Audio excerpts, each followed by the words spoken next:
This is the Hall Report, published in 2016. If you haven't read it, you should read it. This is what was done for £12,000. This report was made suggesting what changes the RPRA should make now, nearly 8 years ago. And it was rejected by the council. Now, before I carry on, feedback from my last video has been mixed, as usual with me. I've had a lot of support. Thank you for putting out your thoughts. I've had people saying, why should we even listen to what you say? All of that stuff. That doesn't matter. Some people would say you don't even race pigeons yourself. No, I don't. But I've loved the sport. I've loved pigeons for over 35 years. And more importantly, my son is one of the keenest people that you will meet at the age of 20 years old who wants to continue racing pigeons in the UK. So that's why I care. Because at his age, at 20, I'm not entirely sure the sport will be around by the time he hits 30. So that's why I'm concerned. That's why I'm speaking up. Why am I speaking up also? Because I have a massive network of people that can watch this stuff. Not enough people are speaking up about what's going on. I've had the conversations in the last week or so, should I even bother speaking up? I've spoken to people about it. For the hassle it causes, is it worth it? Is anything actually going to change? But it's not in my nature not to speak up. And with the network, the social network I've got, Facebook groups of over 15,000 people, I am going to speak up. And I'm doing it because I don't want to see this sport go down in the UK to where it's non-existent. And I don't want to see my son not be able to race pigeons in the UK. So, I'll always get my haters. I'll get the people that like me. Quite frankly, I've gone beyond caring. I know my intentions for speaking up.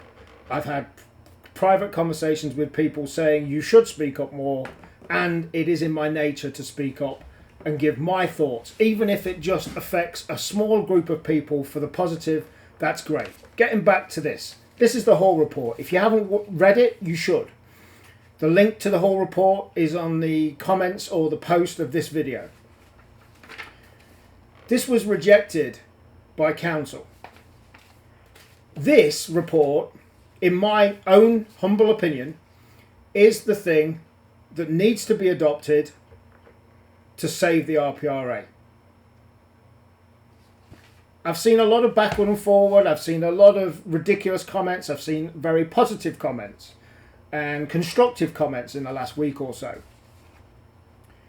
But the harsh reality is that increasing the membership fee, albeit begrudgingly people will probably pay, people will resign, etc., is just a plaster on the situation. I've said for many years, one member, one vote is important. Why is it important? Because up until last year, I was a member of a club. I didn't race pigeons, but I was a member of a club to have the theory of being able to have a vote on what happens in the RPRA.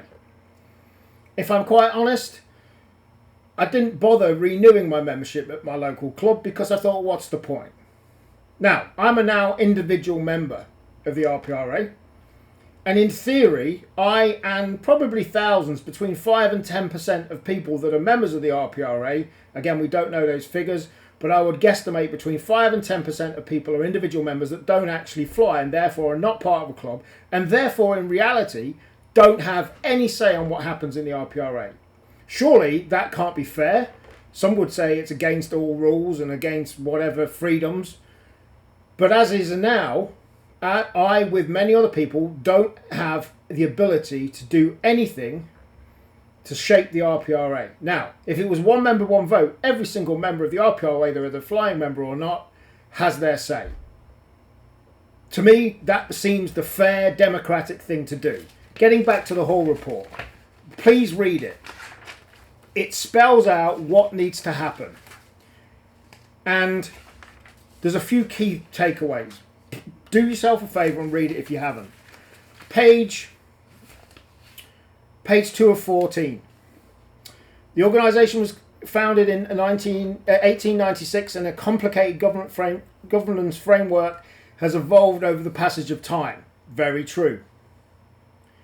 There's an executive team comprising a general manager, the RPRA president, 3 vice presidents, but the government paradigm severely restricts the ability to manage the organisation effectively. Obviously, a few things have changed. The general manager has now turned into a CEO, but the fact still remains.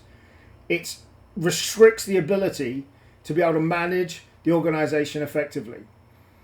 In summary, the RPRA is a cumbersome and arguably outdated governance structure which limits the ability of the organisation to respond effectively to the changing circumstances. In addition, the administrative structure is heavy, very broad spread, and the costs are steep relative to the size of the memberships. Page 3. It is hard to see how the proportional representation system which the RPRA follows is in fact representative. An object perspective would be surely to demand that all members would have an equal say, and the decision making would not be biased by the numeric size of the region. Again, pretty important fact. Page 4 of 14. Meeting twice a year is not enough for effective decision making, and the executive team is not empowered to run the organisation. Councillors have no qualifications or training for the government's role. It is not, however, a criticism of councillors themselves who give so much of their time to the RPRA. Page 5. The cost of running the regions back in 2016 was estimated at £40,000 a year. That's now doubled to 80. Page 6. We are recommended to adopt a leaner and, in our view, more effective council structure which was comprise fewer councillors. 6 appears to be the optimum number. And they've got a diagram of it.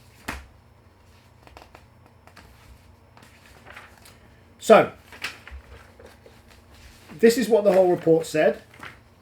This is what was rejected by the RPRA councillors. Why?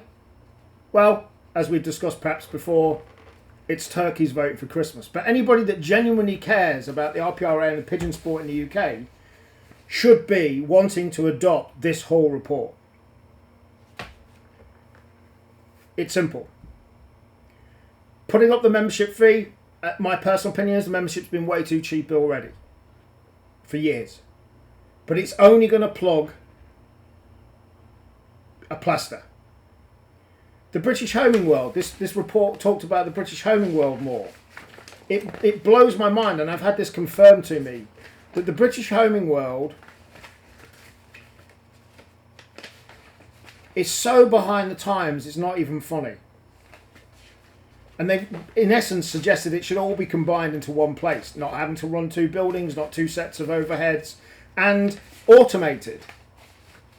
I know about technology and publishing and all this stuff, and the cumbersome nature of how the British Homing World is organised and put out on a weekly basis is ridiculous from the sounds of it. And page 13 of 14, single transferable votes. It says about the one member, one vote. So go and have a read of it. Based on the last week or so of communication with various people, the only way of getting this implemented, there's 2 ways from what I understand. One is you can do a vote of no confidence in the current committee. 2,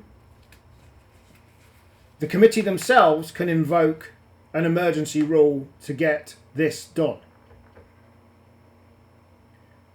This is the single most piece of 14 pages that the RPRA and the British Homing World have got. This should be, for the future of our sport, for the future of everybody in the UK involved in this sport, this should be adopted. Like I say, if you haven't read it, please read it. To me, it makes complete sense. We're at a tipping point now. More money will come in, it will plug the gap. But what about the long-term future? What about, forget 5 years, 2 years' time? This is not a personal slight against anybody in the RPRA. This is we've now woken up and smelled the coffee. Why? Because the losses have been there. They've kind of been masked in a way over the last few years. British Homing World have been propping up the RPRA. That's not happened. I've said last week about British Homing World. I've revised my idea slightly on the British Homing World. Instead of giving it away free to everybody, give it the online version away free to members every month, every week.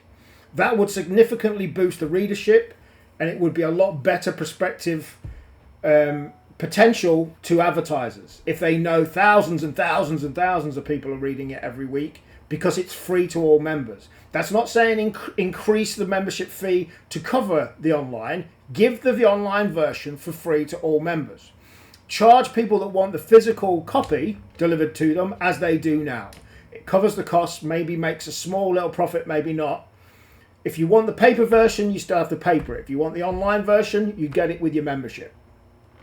That would significantly, in my opinion, turn around the advertising prospect for the British Homing World. Because the harsh reality is, commercially, people don't bother advertising the Homing World now. Social media's took over. It's time to step up and seriously think about what's going on. So, that's my opinion. If you haven't read it, go and read it. Implement what needs to be done. This needs implementing, in my opinion. That's all. Catch you soon.